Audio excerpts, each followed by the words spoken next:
రామరాజ్యం ప్రేక్షకులకు నమోవాకులు.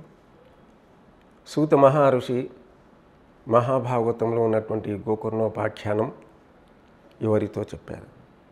శౌనకాది మహర్షులకు నైమిషారణ్యంలో చెప్పినటువంటి మహిమలో కలిగినటువంటి అంశాన్ని కథను సూత మహర్షి చెప్పారు. First point. అయితే గోకర్ణ ఉపాఖ్యానం, కర్ణం అంటే చెవులు, గోకర్ణము అనగా గోవు యొక్క చెవులు ఉండేసి మానవుని యొక్క శరీరంతో ఉన్నటువంటి ఏదైతే ఉందో రూపం ఉందో దాన్ని గోకర్ణ ఉపాఖ్యానము కథ ఉన్నటువంటి విషయాన్ని మనం తెలుసుకోవాలి. అయితే ఈ యొక్క ఘట్టం చాలా గొప్పదైనటువంటి ఈనాటి సమాజానికి ఎలా ఉపయోగపడుతున్నటువంటి విషయానికి మనం తెలుసుకోవాలి. అనగా స్త్రీలకు కానివ్వండి, పురుషులకు కానివ్వండి, వయోభేదం లేకుండా ఎవరికైనా ఇది ఏ విధంగా ఉపయోగపడుతుంది? ఇప్పుడున్న నేటి మనం భాగవతంలో అక్కడక్కడ చూస్తూ ఉంటాము. మానవుని యొక్క రూపంలో ఉన్నటువంటి కర్ణాలు అంటే చెవులు ఆవు లెక్కనే ఉంటాయన్నమాట. మనం భాగవతంలో అక్కడక్కడ పోస్టులో కూడా ఫోటోలో కూడా చూస్తుంటాం. అనగా ఆత్మానందము అన్నటువంటి బ్రాహ్మణుడు, సద్బ్రాహ్మణుడు, అతడు బాగా సంపత్తితో ఉన్నటువంటి వాడు, ధనంతో కూడినటువంటి వాడు, సద్బ్రాహ్మణుడు, మంచి విషయాలు తెలుసుకున్నటువంటి వాడు. కానివ్వండి, భార్య దుందులి అన్నటువంటిది స్త్రీ, అతని యొక్క భార్య. ఆ భార్య భర్తకు సహకారం చేయదు, గయ్యాలి అంటే ఎలాంటి సహకారం చేయదనమాట. ఇన్న మంచి విషయాలు చెప్తుంటే వ్యతిరేకంగా వెళ్ళిపోతుంది. ఇతను ఒక జ్ఞానం కోసం, భక్తి కోసం మాట్లాడుతుంటే ఇదేం భక్తి అంటే, ఇదేం పూజ అండి అనేది అలా అయిష్టతను చూపడం అన్నట్టు, ఇష్టం లేదు పడికి రాదనమాట. ఇతను ఇంత సంపత్తి ఉంది, ఇంత ధనం ఉంది, మరి ఏం నా ప్రయోజనం ఏంటిది? భార్య చూస్తే ఇలా ఉందా? పాపం నాకు ఏంటిది? సంతానం కావాలి.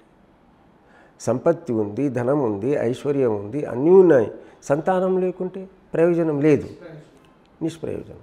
కావున బాధపడుతూ నాకు ఈ జీవితం ఎందుకని ఆత్మహత్య చేసుకోవడానికి కూడా సిద్ధమవుతాడు. ఎవరు? ఈ ఆత్మానందుడు.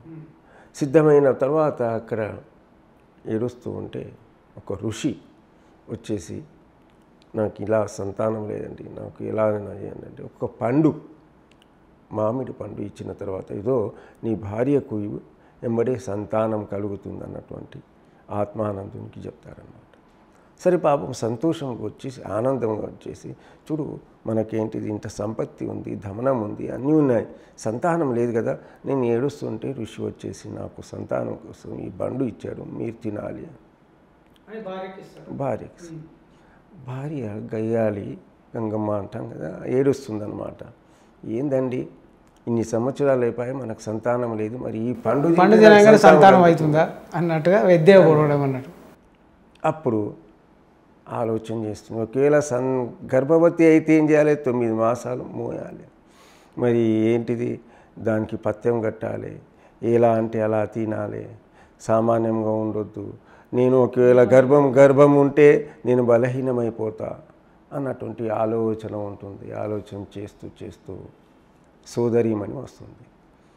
నాకు ఇన్ని సంవత్సరాల తర్వాత సంతానం అవుతుందంటే ఎలా చేయాలి? అరే, అంత మాట ఎందుకు ఆలోచన చేస్తున్నావు? తినొచ్చు కాదు కదా, నువ్వు ఎందుకు ఆలోచన పడుతున్నావు? మా ఇంటి పక్కకు మిత్రురాలు ఉంది, ఆమె గర్భవతి ఉంది కాబట్టి మీ దగ్గర ధనం బాగుంది కదా, నువ్వు ఏం చేయంటే ఈ మామిడి పండు ఆవుకేసి, ఆ గర్భవతి నేను గర్భం ఉన్నట్టు నటించు, భర్త ముంగట ఏమను, నేను గర్భంగా అయినాను, బావుగా సంతోషం. పక్కా మేము ఒక గర్భం కదా ఉన్నది, ఆ బాబుని తెచ్చి మన బాబు. ఇక్కడ ఏమవుతుందంటే గర్భంగా ఉంది అనమాట. ఇక్కడ ఆ పండు ఆవుకేసేస్తుంది. ఆవుకేసిన తర్వాత పాపం ఆవు కూడా జన్మనిస్తుంది. అంటే ఆవుకు కూడా అసలు సంతానమే లేదు వాళ్ళ ఇంట్లో. ఓకే, ఆవుకి ఇచ్చేస్తా తెలియకుండా నిష్ప్రయోజనం అయిపోయింది ఆవుకి. ఈమె మాత్రం దుందుకారి ఏం చేస్తుంటే సంతానమైనట్టు, గర్భవతిగా అయినట్టు యాక్టింగ్ చేస్తుంటుంది. సరే ఆ పిల్లవాడిని పక్కదా ఏంటింది అమ్మ జన్మనిస్తుందిగా బాబు, ఆ బాబుని తెచ్చి ఏం చేసంటే ఇదిగో నువ్వు జన్మనిచ్చినట్టు నీ భర్తకు చూపించు అని చూపించరు. ఏంటి దుందుకారి దుందులి ఏం చేసింది, సంతానమైంది, మంచిగా ఉత్సవాలు చేస్తారు, పండుగలు చేస్తారు, బాగా పెద్దవాడవుతాడు. ఇతడు ఈ గర్భంలో పుట్టిన ఆవుకు పుట్టినటువంటి అతడు కూడా అందరు ఆశ్చర్యపోతుంటారు. ఏం ఆశ్చర్యపోతుంటారు, మానవుడు పుట్టాడు, మానవ రూపంలో కన్న రూపంలో ఉన్న చెవులు ఇలా ఉన్నాయి. అక్కడ పెద్దవాడవుతాడు. పెద్దవాడైన తర్వాత నానా రకాలుగా దుందుకారి పేరు పెడతారు.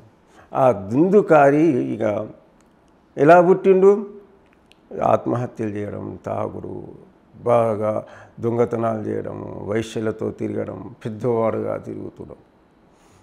ఇతను పాపం ఆలోచన చేస్తూ చేస్తూ పాపం తండ్రికి చనిపోతారు.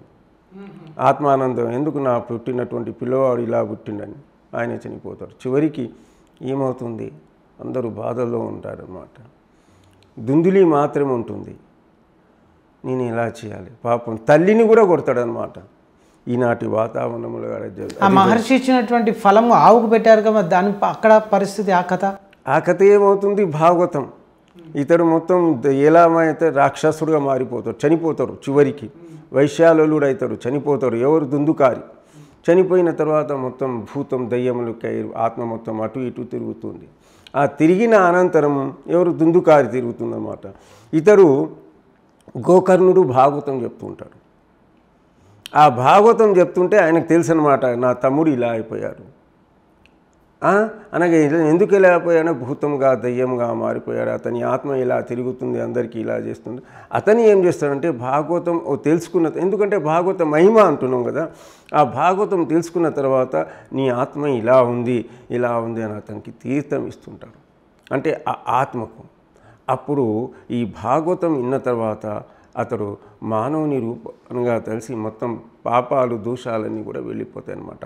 ఇది మనకు భాగవతంలో ఉన్నటువంటి మహిమలో ఉన్నటువంటి గోకర్ణోపాఖ్యానం. సంక్షిప్తంగా చెప్పాను, చాలా పెద్ద శ్లోకాలతో ఉన్నటువంటిది, అనగా చాలా గొప్పదైనటువంటి అంశం. దీంట్లో తెలుసుకున్నటువంటి సమాజానికి ఏంటి అంటే, ఒకవేళ అయితే అమ్మలైతే, ఒకవేళ గర్భవతులైతే ఏం చేయాలంటే మంచి విషయాలు వినాలి, మంచి విషయాలు చెప్పుకోవాలి. జ్ఞానపరమైనటువంటి విషయాలు తెలిసినట్టయితే అలాంటి సంతానమే కలుగుతుంది. అంటే గర్భవతిగా ఉన్నప్పుడు మంచి విషయాలు వినాలి, మంచి విషయాలు చదవాలి, రామాయణ భారత భాగవతాలు. దాని ప్రభావం ఆ పుట్టబోయే సంతానం మీద పడుతుంది అన్నట్టుగా. అది తప్పకుండా చేసినట్లయితే తప్పకుండా సైంటిస్టులు కానివ్వండి, ఇంజనీర్స్ కానివ్వండి, ఎలా మనం ఆలోచన చేస్తే అలాంటి బాబు కానివ్వండి, పాప కానివ్వండి పుడతారనమాట. కావున సమాజం ద్వారా మనకు తెలియజేసేది ఏంటి అంటే, ఈ యొక్క రామరాజ్యం టీవీ వలన తప్పకుండా మనమందరం కూడా మంచి విషయాలను, రామాయణ భారత భాగవత ఏవైతే విషయాలు ఉన్నాయో దాన్నే మనం తెలుసుకొని దాన్ని పాటించినట్లయితే తప్పకుండా మన సనాతన ధర్మాన్ని, మన యొక్క సమాజాన్ని కాపాడుతామంటూ జయ శ్రీమన్నారాయణ. లోకా సమస్తా సుఖినో భవంతు. ఓం శాంతి శాంతి శాంతి. అంటే గురువుగారు ఏం చెప్తున్నారంటే, రామాయణ భారత భాగవతాల్లో చెప్పినటువంటి విషయాలని మన నిత్య జీవితంలో, మన నిజ జీవితంలోకి అన్వయం చేసుకొని దాన్ని వంట పట్టించుకొని ఆచరించడం వల్ల మనకు కలిగే సద్గతి, మనం చేసేటువంటి మంచి పనులు, మంచి కార్యాలు అవుతాయని చెప్తున్నారు. అలాగే చేసి మనం కూడా తరిద్దాం. చాలా చక్కగా వివరించారు గురువుగారు, ధన్యవాదాలు.